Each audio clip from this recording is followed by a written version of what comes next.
ఇప్పుడు మనం ఈ క్యూబ్ మ్యాజిక్ సీక్రెట్ ఏంటని తెలుసుకుందాం. ముందుగా మనం క్యూబ్ని ఈ విధంగా ఉంచుకోవాల్సి ఉంటుంది. ఉంచుకున్న తర్వాత ఈ విధంగా సైడ్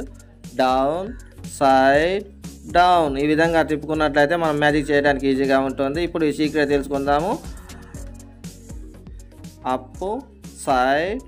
అప్ సైడ్ మనం ముందుగా ఏ విధంగా అయితే తిప్పినామో ఆ విధంగానే మనం తిప్పినట్లయితే మనకి క్యూబ్ అనేది రెడీ అవుతుంది. Okay friends, bye.